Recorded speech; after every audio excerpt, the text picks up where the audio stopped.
और अब बात करते हैं दिल्ली की, जहां के प्रीत विहार में हैरान कर देने वाला एक मामला सामने आया। यहां महिंद्रा के शोरूम में डिलीवरी के लिए तैयार थार रॉक्स कार पहली मंजिल से सीधा नीचे आ गई। यह हादसा उस वक्त हुआ जब कार की डिलीवरी लेने पहुंचे दंपति और सेल्समैन कार में सवार थे और कार का जैसे ही इंजन स्टार्ट किया गया वैसे ही कार पहली मंजिल का शीशा तोड़ते हुए फुटपाथ पर आ गिरी। एक मंजिल से गिरी कार जैसे ही फुटपाथ पर आई तो उसका हुलिया ही बिगड़ गया। कार की छत से लेकर सभी शीशे टूट गए। कार बुरी तरह से क्षतिग्रस्त हो गई। इस हादसे में कोई घायल नहीं हुआ है, हालांकि कार को नुकसान पहुंचा है, लेकिन किसी ने शिकायत दर्ज नहीं कराई। यह भी जानकारी सामने आ रही है कि शोरूम में कार को नींबू पर चढ़ाना था, इसलिए कार स्टार्ट की गई और एक्सीलेटर के दबाते ही कार शोरूम की पहली मंजिल से नीचे फुटपाथ पर आ गिरी। डोंबिवली के पलावा सिटी में एक बिरयानी की दुकान में भीषण आग लग गई, जिससे दुकान पूरी तरह जलकर खाक हो गई। गनीमत रही कि घटना के समय दुकान बंद थी, लिहाजा किसी भी जानमाल का नुकसान नहीं हुआ। आग लगने की सूचना पाकर फायर ब्रिगेड की टीम मौके पर पहुंची। आसपास की दुकानों में आग फैल पाती, इससे पहले ही आग को काबू पा लिया गया। दुकान में शॉर्ट सर्किट से आग लगने की आशंका जताई गई है।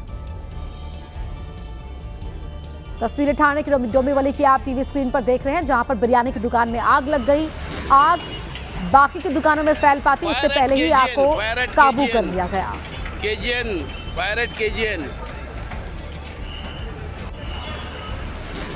दुकान में उस वक्त कोई मौजूद नहीं था, ये बड़ी राहत की बात रही।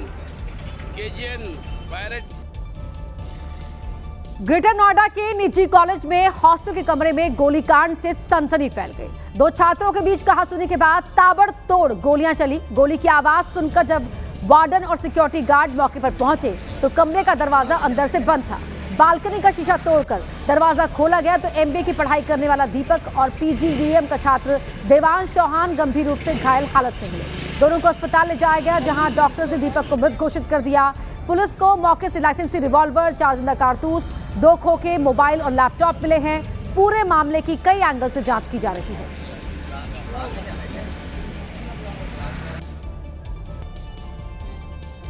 संगम नगरी प्रयागराज एक बार फिर से बाढ़ की मार झेल रही है। इस साल ये 5वां मौका है जब गंगा और यमुना का जलस्तर खतरे के निशान के पास पहुंच चुका है। गंगा नदी का जलस्तर फिलहाल करीब 1.5 सेंटीमीटर प्रति घंटे, जबकि यमुना का जलस्तर लगभग 1 सेंटीमीटर प्रति घंटे की रफ्तार से बढ़ रहा है। अगर यही हालात रहे तो आज देर शाम तक दोनों ही नदियां खतरे के निशान को पार कर सकती हैं। निचले इलाकों के साथ साथ अब कई रिहायशी बस्तियां भी पानी में डूब गई हैं। एनडीआरएफ, एसडीआरएफ और जल पुलिस को अलर्ट पर रखा गया है।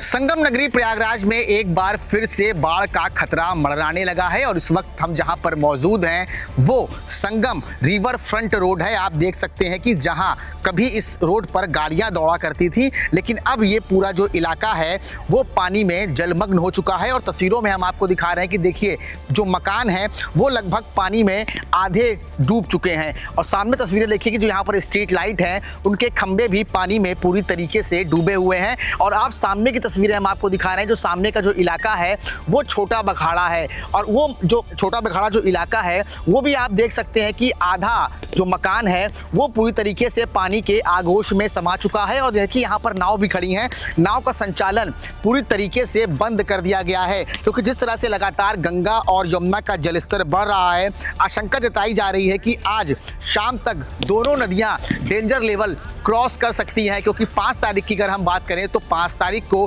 भगवान श्री हनुमान के लेटे हुए मंदिर में मां गंगा ने भगवान श्री हनुमान को जलाभिषेक कराया था और उसके बाद से ही लगातार हनुमान मंदिर का कपाट बंद है। हालांकि जिस तरह से लगातार गंगा और यमुना का जलस्तर बढ़ रहा है, अब रिहायशी इलाकों में जो लोग रह रहे हैं उनको काफ़ी दिक्कतों का सामना करना पड़ रहा है। और जहाँ पर हम मौजूद हैं ये वही रोड है जहाँ महाकुंभ में यहाँ पर करोड़ों की संख्या में श्रद्धालु इसी रोड से संगम क्षेत्र में जाया करते थे, लेकिन अब आप तस्वीरें देख सकते हैं कि बिल्कुल विपरीत है और अब इन सड़कों पर लगातार पानी भरा हुआ है।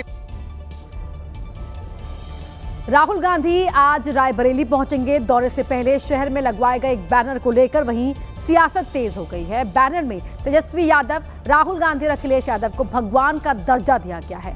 बैनर में लिखा है, इंडिया की अंतिम आस, कलयुग के ब्रह्मा विष्णु महेश। फोटो में आरजेडी के नेता तेजस्वी यादव को ब्रह्मा का दर्जा तो राहुल गांधी को विष्णु का दर्जा दिया गया है। वहीं समाजवादी पार्टी के अध्यक्ष अखिलेश यादव को महेश का अवतार बताया गया है। ये पोस्टर और होर्डिंग्स एसपी लोहिया वाहिनी ने लगवाए हैं। होर्डिंग्स लगने के बाद रायबरेली की राजनीति गर्मा गई है।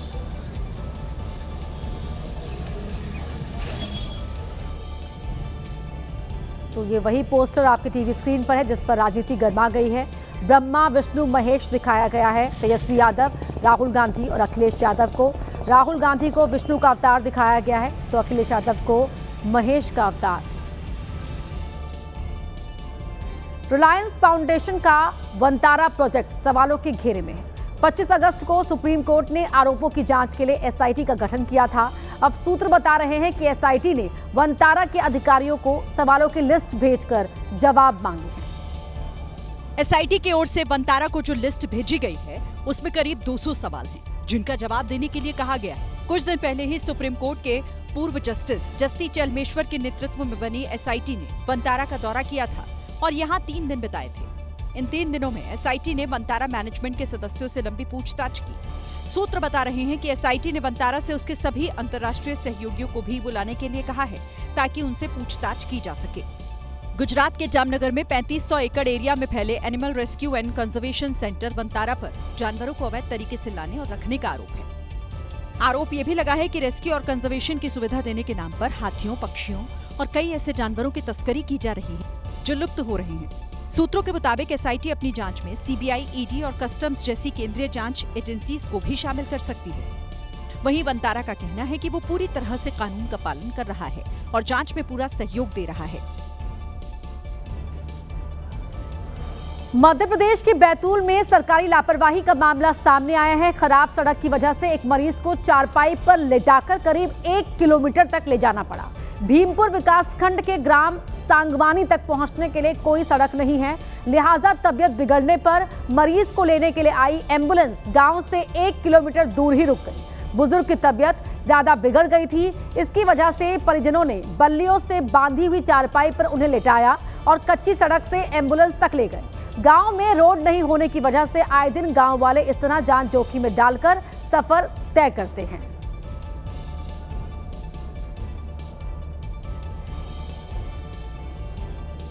अब एमपी के दमोह की ही बात कर लेते हैं। दमोह जिले में भारी बारिश का दौर जारी है। ग्रामीण इलाकों में बहने वाले नदी नाले उफान पर हैं। इसकी वजह से लोगों को जान जोखिम में डालकर रास्ता तय करना पड़ रहा है। जिले के हटा ब्लॉक के बरौदा कला का ये वीडियो देखिए, जहां पर एक नाले के अंदर से एक अभिभावक अपनी मासूम बेटी को कंधों पर बैठाकर स्कूल छोड़ने जा रहा है। ये जोखिम खतरनाक साबित हो सकता है, लेकिन मासूम की पढ़ाई का नुकसान ना हो इसके लिए एक पिता ने ये रिस्क लिया। बरौदा कला में सड़क नहीं है, बारिश के दिनों में जो रोड है वो दलदल बन जाती है। यहाँ बहने वाले नाले के ऊपर बड़ा पुल भी नहीं है, महज थोड़ी सी ही बारिश में पुलिया डूब जाती है और लोग यहाँ इसी तरह से नाला पार करते हैं। बिहार के मुजफ्फरपुर में अपराधी बेखौफ हैं। दिन दहाड़े पेट्रोल पंप पर खड़ी महिला के गले से अपराधियों ने सोने की चेन छीन ली। स्नैचिंग की घटना पेट्रोल पंप पर लगे सीसीटीवी कैमरे में कैद हो गई, जिसमें साफ तौर पर दिखाई दे रहा है कि बाइक सवार 2 बदमाशों ने पहले एक बार रेकी की, फिर दोबारा रेकी की, जिसके बाद तीसरी बार में महिला के गले से सोने की चैन छीन ली और बड़े आराम से रफू चक्कर हो गए। पीड़ित महिला घटना से एक पल के लिए हैरान रह गई। वहां पर मौजूद अन्य महिलाएं भी दंग रह गईं। सरेआम घटना से हड़कंप मच गया। वहीं बाइक पर नंबर प्लेट भी नजर नहीं आ रही थी, लेकिन सीसीटीवी में पीछे बैठे बदमाश का चेहरा साफ दिखाई दे रहा था। पुलिस सीसीटीवी फुटेज की मदद से बदमाशों की तलाश में जुटी है। गुरुग्राम की बात करते हैं, जहां पर अवैध वेयरहाउस पर कार्रवाई करने पहुंची डीटीपी की टीम पर हमला हो गया। गांव वालों ने कार्रवाई के विरोध में पुलिसकर्मियों पर ही पथराव कर दिया। जेसीबी लेकर अवैध रूप से बने वेयरहाउस को तोड़ने पहुंची टीम को भागकर अपनी जान बचानी पड़ी, क्योंकि वेयरहाउस के पास बड़ी संख्या में मौजूद लोगों ने पत्थर फेंकने शुरू कर दिए। गुस्साए लोगों ने जेसीबी में तोड़फोड़ की। कुछ देर के लिए अफरा तफरी का माहौल बन गया। पुलिस टीम को उल्टे पांव वापस लौटना पड़ा। बताया जा रहा है कि जिस वक्त डीटीपी की टीम पर हमला हुआ, उस वक्त मानेसर नगर निगम की मेयर डॉक्टर इंद्रजीत के पति राकेश यादव और 2 पार्षद वहां मौजूद थे। पुलिस ने मामले में 3 आरोपियों को गिरफ्तार किया है और भीड़ को उकसाने के आरोप में मेयर पति और दोनों पार्षदों की तलाश शुरू कर दी है। इतना ही नहीं, पुलिस हमला करने वाले करीब 60 लोगों की धरपकड़ में जुटी है। बात करते हैं नेपाल की, जहां पर लगातार हंगामे और उपद्रव की तस्वीरें देखने को मिल रही है। उस हंगामे और बवाल के बीच नेपाल जेल से कैदी भी भाग निकले हैं। इन तस्वीरों में आप देख सकते हैं किस तरह हिंसा और आगजनी की तस्वीरों के बीच में हैरान करने वाली कुछ और तस्वीरें सामने आ रही हैं, जहां पर नेपाल की जेलों से लगातार कैदियों के भागने की खबरें और वीडियोस देखने को मिल रहे हैं। तस्वीरें नेपाल के वीरगंज से आई हैं, जहां जेल से बड़ी संख्या में कैदी भाग निकले। बताया जा रहा है कि कैदी दीवार तोड़कर यहां से भागे हैं। हालांकि उन्हें रोकने के लिए पुलिस वालों ने गोलियां भी चलाई, लेकिन कैदियों को भागने से रोक नहीं पाए। हिंसा हो रही है।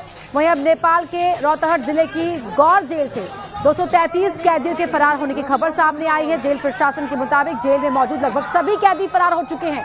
केवल 24 कैदी ही वहां बचे हैं। पुलिस तत्काल कार्रवाई करते हुए 34 फरार कैदियों को अरेस्ट भी कर लिया है।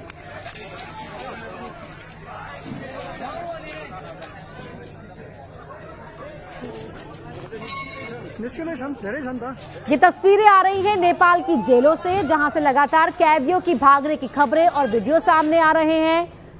ताजा तस्वीरें नेपाल के वीरगंज से आई हैं, जहां जेल से बड़ी संख्या में कैदी भाग निकले हैं। बताया जा रहा है कैदी दीवार तोड़कर यहां से भागे हैं। हालांकि उन्हें रोकने के लिए पुलिस वालों ने गोलियां भी चलाई, लेकिन कैदियों को भागने से वो रोक नहीं पाए। नेपाल में बवाल के बीच कई जेलों से कैदी भागे। जलेश्वर जेल से भी दीवार तोड़कर 900 कैदी फरार हो गए। ललितपुर के नक्खू जेल से 1500 कैदी भाग चुके हैं। नेपाल की कैलाली जेल से भी कैदी भाग निकले हैं। बांके जेल से भी 200 से अधिक कैदियों के फरार होने की खबर है।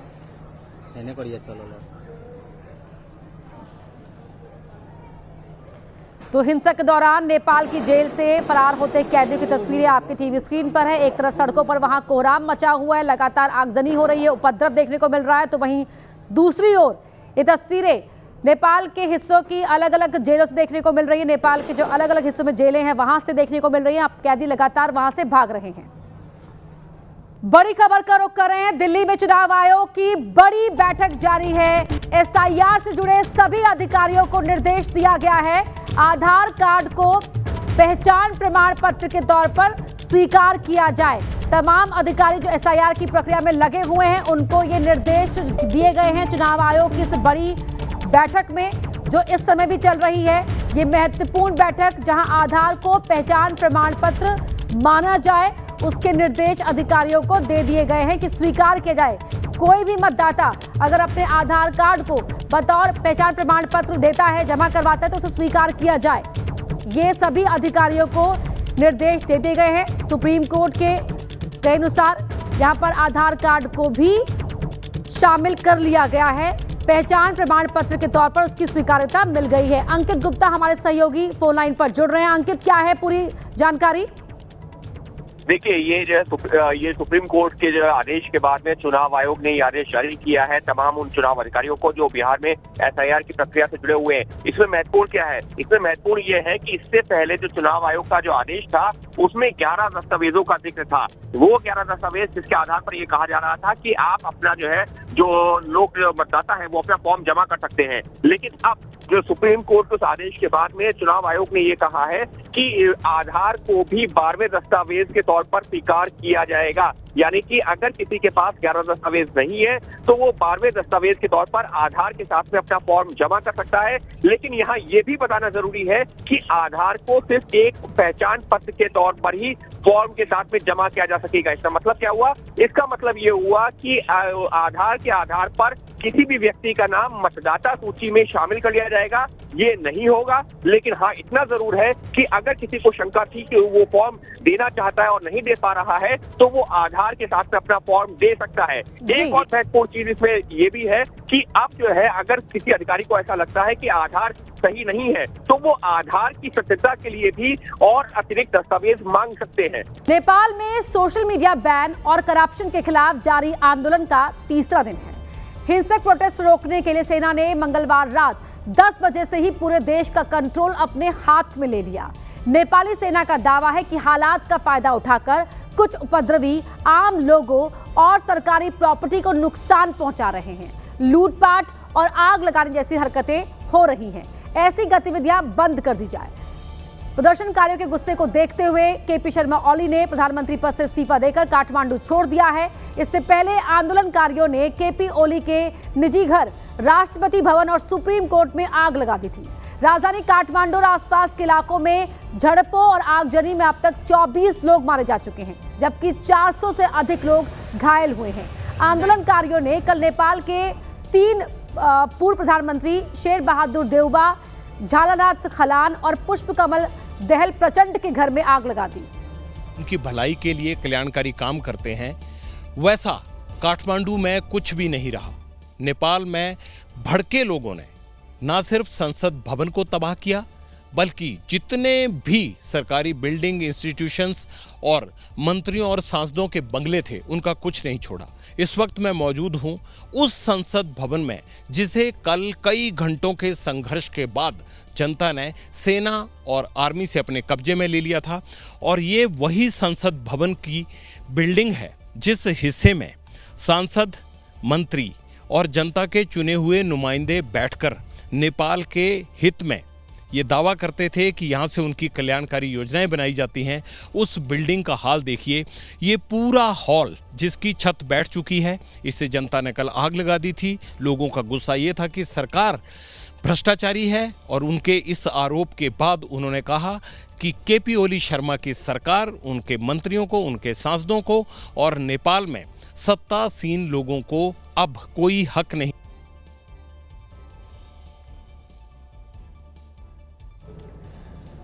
तो आपको ये एक्सक्लूसिव रिपोर्ट दिखा रहे थे जगविंदर पटियाल, हमारे वरिष्ठ सहयोगी जो नेपाल में है। एबीपी न्यूज़ वहाँ ग्राउंड जीरो पर है। वहाँ की हर तस्वीर, वहाँ के हालात की हर पहली अपडेट आप तक पहुँचा रहा है एबीपी न्यूज़।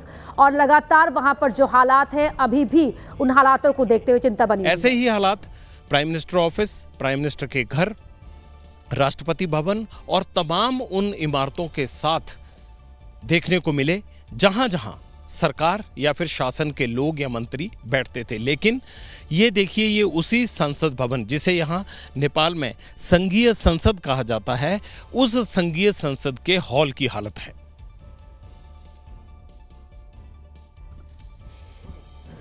जहां केपी ओली अपने मंत्रियों और सांसदों के साथ उनके सभापति बैठते थे, उस हॉल में देखिए अब ये मलबे का ढेर है, आग की कुछ लपटें हैं, उठता हुआ धुआं है।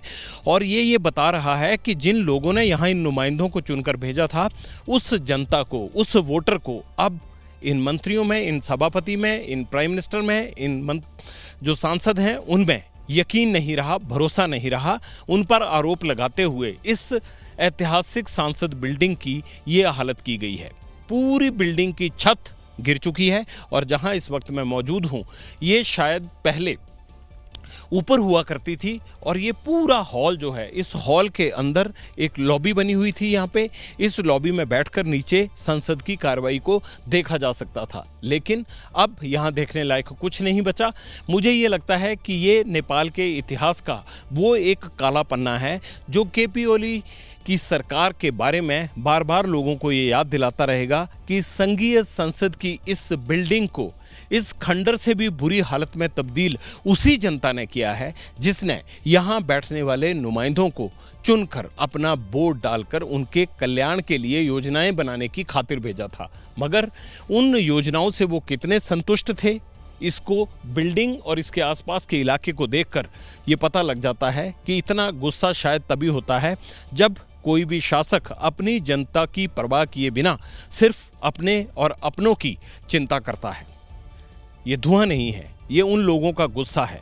ये मलबा या फिर ये जो कालिख लगी है, ये कालिख केपी ओली की सरकार के चेहरे पर लगाई गई है। लेकिन इतनी बड़ी तबाही की इबारत लिखने से पहले माहौल क्या होगा, इसका अंदाज़ा आप लगा सकते हैं। जहां पर आने के लिए कभी लोगों को बड़ी मशक्कत करनी पड़ती होगी, शायद अब इस बिल्डिंग की ये हालत देखकर कोई भी यहाँ आना नहीं चाहेगा।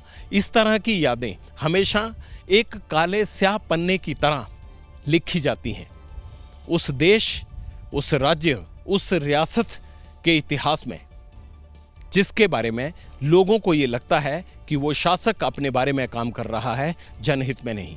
मुझे ये लगता है कि पब्लिक ने ये जो कुछ किया है इसकी आवाज़ पूरी दुनिया तक जाएगी। कैमरामैन मान के साथ Jagwinder Patiyal, ABP news, Kathmandu, Nepal. News के वरिष्ठ संवाददाता जगविंदर पटियाल को आप देख रहे थे, सुन रहे थे, उनकी इस रिपोर्ट को आपने देखा किस तरह से वहां पर उपद्रवियों ने, प्रदर्शनकारियों ने वहां के जो पार्लियामेंट की पूरी बिल्डिंग थी उसे ही तहस नहस कर दिया। इमारतों का जनता क्या हाल कर सकती है, ये नेपाल की राजधानी काठमांडू में पार्लियामेंट और सरकारी बिल्डिंगों को पहुंचाए गए नुकसान से अंदाजा लगाया जा सकता है। इस वक्त मैं उस एनेक्सी में मौजूद हूं जो पार्लियामेंट भवन के बिल्कुल साथ जुड़ी हुई है और जहां से सारे कार्यालय चलते थे, जहां बड़े बड़े मंत्री और उनके सांसद बैठकर देश के बारे में फैसले लिया करते थे। ये उन्हीं दफ्तरों का हाल देख लीजिए। इन चकाचौंध दफ्तरों को इस तरह के काले स्याह मलबे में तब्दील कर दिया गया है और ये किया उस गुस्साई हुई जनता ने, जो जनता ये आरोप लगाती है कि सरकारों के भ्रष्टाचार और उनके बेरोजगारों के प्रति एक अनदेखे रवैये के कारण जो नुकसान होता है उससे अगली पीढ़ी परेशान होकर इस तरह की घटनाओं को अंजाम देती है।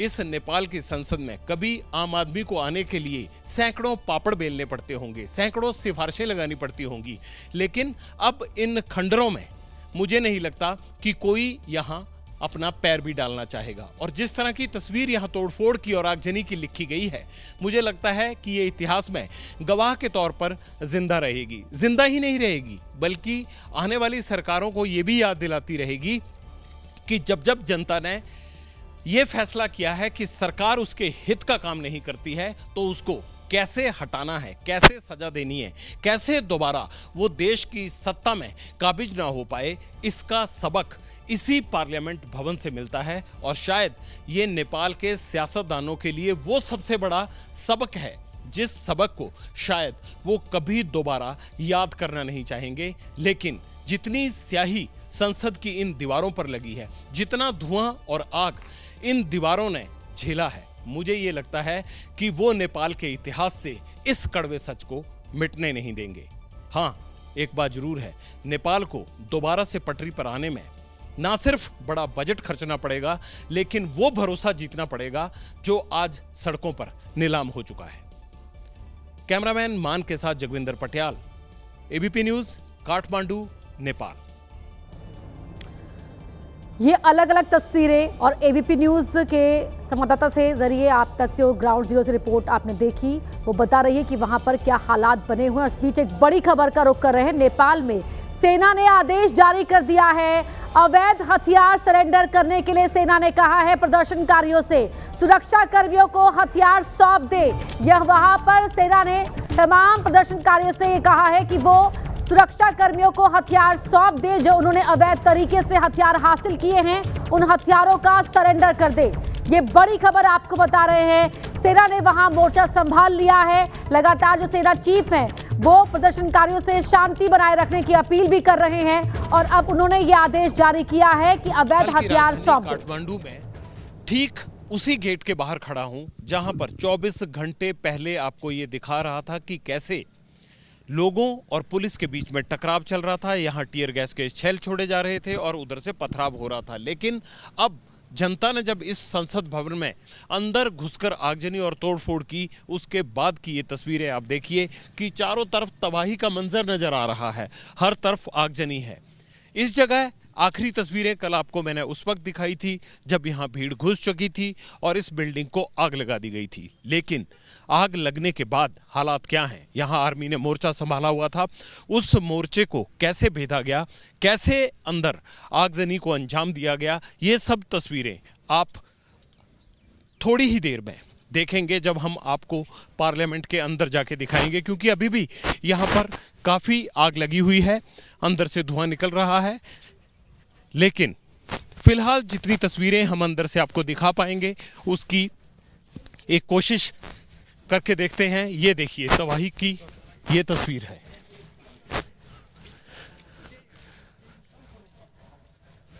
यहाँ पर कल से पहले कोई परिंदा भी पर नहीं मार सकता था, लेकिन जब लोग घुसे तब देखिए किस तरह से गाड़ियों को आग लगाई गई। जो सरकारी वाहन हैं उनको आग की भेंट करने से पहले तोड़ा गया। फिर इस पार्लियामेंट के अंदर घुसकर लोगों ने, चाहे वो फर्नीचर था, चाहे वो रिकॉर्ड था, चाहे जहाँ पर देश की संसद चलती थी, उसको पूरी तरह से आग की भेंट कर दिया गया। कल तक पहचान था नेपाल की ये संसद भवन, लेकिन अब इस संसद भवन के बाहर सरकार के खिलाफ, जो कल तक केपी ओली की सरकार थी उसके खिलाफ स्लोगन लिखे हुए हैं। और जो उग्र भीड़ अंदर घुसी उसने जिस तरह से आगजनी की है उसको देखकर ये लगता है कि इस पूरे संसद भवन को दोबारा से बनाना पड़ेगा। अब आपको अंदर की तस्वीरें दिखाते हैं।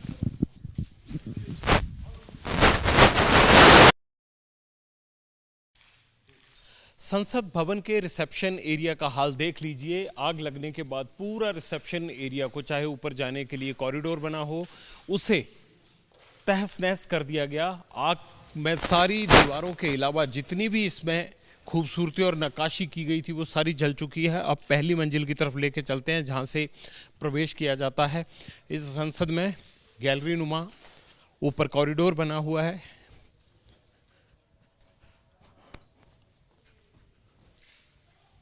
अंदर धुआं भरा हुआ है, अभी भी कहीं कहीं आग सुलग रही है।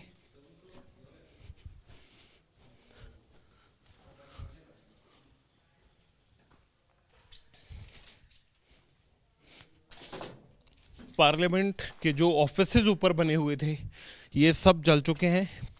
इसे पूरी तरह से दोबारा व्यवस्थित करना होगा, इसे बनाना होगा।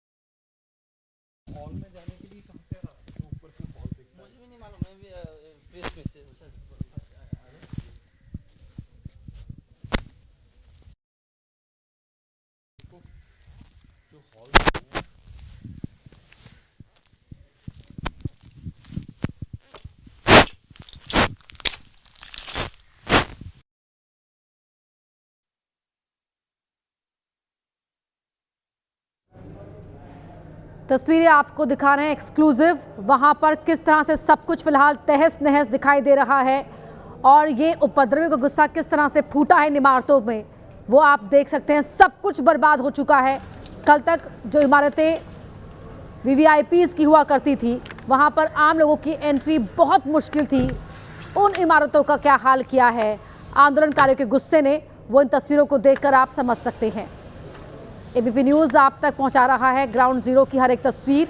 और देखिए, क्या पार्लियामेंट भवन, क्या पीएम का दफ्तर, राष्ट्रपति का निजी आवास, सब कुछ वहां आंदोलनकारियों के गुस्से की भेंट चढ़ गया और सब कुछ तहस नहस फिलहाल इन तस्वीरों में देखा जा सकता है।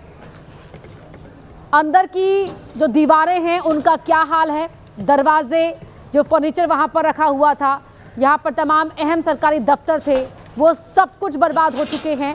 और इन इमारतों को फिर से खड़ा करने में न सिर्फ वक्त लगेगा बल्कि काफ़ी भारी भरकम बजट भी यहाँ पर खर्च किया जाएगा। लेकिन उससे ज़्यादा ज़रूरी है नेपाल वासियों का भरोसा जीत पाना दोबारा से, जो फिलहाल बहुत मुश्किल यहाँ पर नजर आ रहा है। लेकिन सेना लगातार अपील कर रही है प्रदर्शनकारियों से शांति व्यवस्था को बनाए रखने की। हथियार जो अवैध तरीके से वहां हासिल किए प्रदर्शनकारियों ने, उन हथियारों को सरेंडर करने की। और इन तस्वीरों को देखकर एक बार फिर ये सवाल उठ रहा है कि जल चुका नेपाल अब आगे क्या होगा, किस तरह से वहां पर नेपाल को वापस पटरी पर लाया जा सकेगा, कैसे व्यवस्था बहाल होगी। कॉल करता हूं, ठीक है।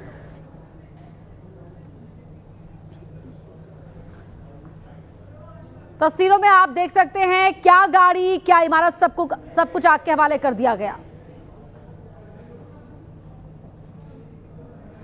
तो जेनजी क्रांति ने नेपाल में ओली सरकार को उखाड़ फेंका है, लेकिन आंदोलन अभी खत्म नहीं हुआ है। जिस तरह से जिस बड़े पैमाने पर नेपाल में हिंसा हुई उसकी तस्वीरें लगातार आ रही है और उन्हीं तस्वीरों में से एक ताज़ा तस्वीर है काठमांडू की। वीडियो में दिख रहा है कि विरोध प्रदर्शन के दौरान कैसे कई लोग लूटपाट को अंजाम दे रहे थे। आंदोलन की आड़ में दुकानों को लूटा जा रहा था। इन तस्वीरों में आप देख सकते हैं एक तरफ सामान के साथ तोड़फोड़ और दूसरी तस्वीर आप देख सकते हैं कि किस तरह यहाँ पर लूटपाट कर रहे हैं। जिसके हाथ में जो बन पड़ रहा है उसे लूटकर वहां से वो चलता जा रहा है।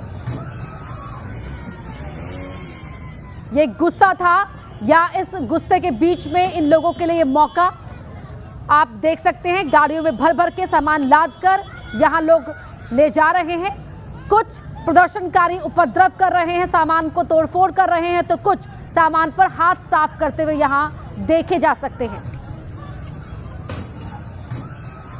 ये तस्वीरें एक्सक्लूसिव आप तक पहुंचा रहा है एबीपी न्यूज। वहां पर जमीन पर क्या हालात हैं, किस तरह लोगों का आक्रोश देखने को मिल रहा है, लूटपाट देखने को मिल रही है, हर एक तस्वीर हम आप तक पहुंचा रहे हैं।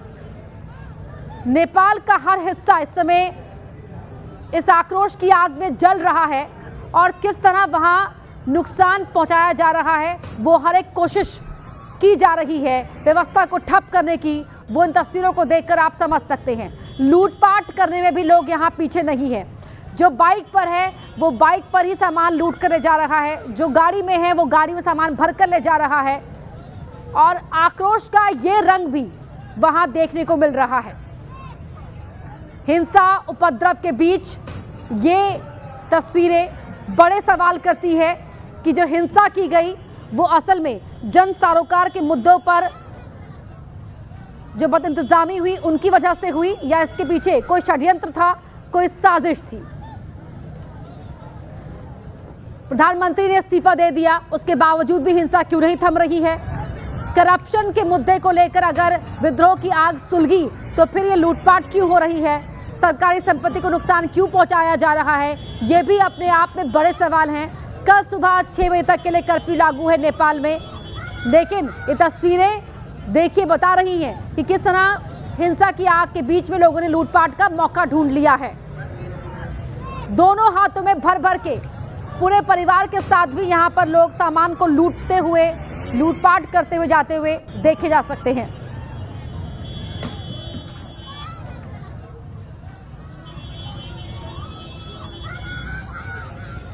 राहुल गांधी के इस दौरे का विरोध कर रहे हैं बीजेपी कार्यकर्ता और इसी विरोध के दौरान राहुल गांधी के काफिले को रोका गया है। बीजेपी कार्यकर्ताओं को आप देख सकते हैं, झंडे उनके हाथों में हैं और राहुल गांधी के रायबरेली दौरे का विरोध कर रहे हैं।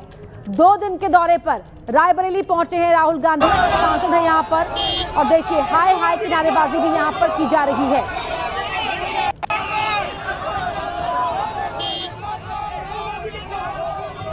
इससे पहले कि उनका काफिला आगे बढ़ पाता, बड़ी संख्या में यहां पर कार्यकर्ता जमीन पर ही बैठ गए।